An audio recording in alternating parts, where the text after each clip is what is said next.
I met a gypsy.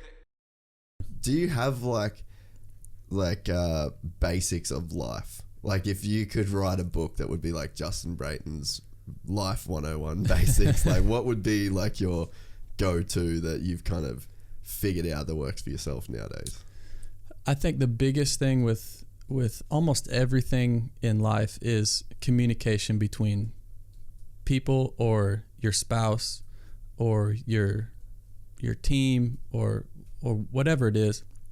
If you're not communicating by how you feel or it's with every, like for my wife and I, if we don't communicate, just stuff gets off track, you know? Yeah.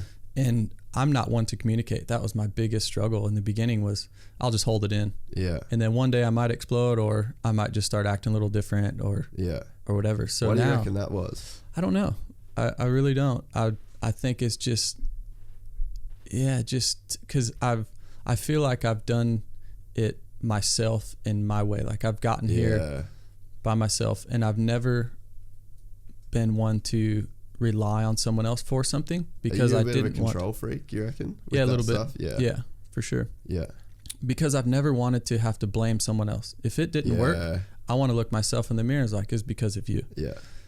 And also I wanted the success to come because of how I did it or the way I did it.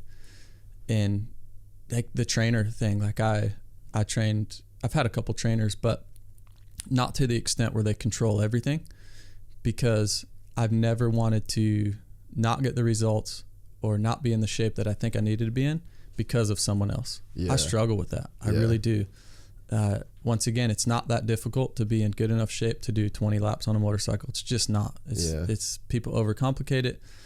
And so if I was doing certain types of training, I'm paying someone 60 grand or 80 grand to train me a certain way, I would never want to have that excuse of, well, he trained me the wrong way, or I was lifting weights because he told me to and I shouldn't have been, or on this day or that day, and not saying my way's right by any means. I mean, but at least I had myself to be accountable. Yeah. The thing that I feel like with me is that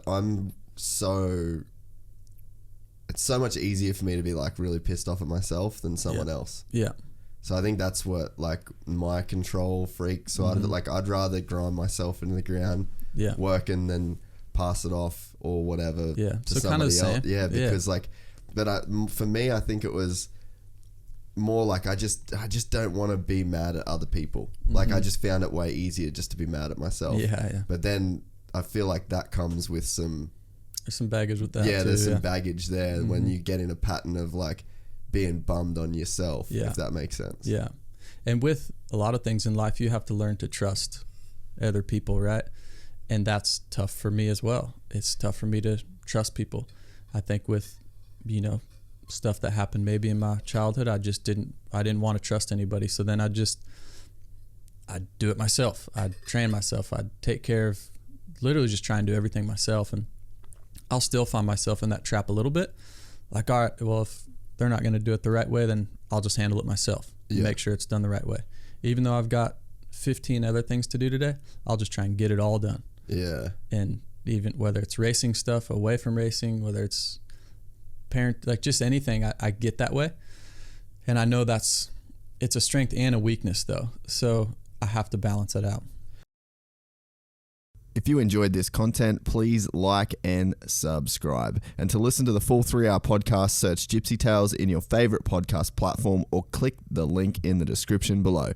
Gypsy Gang.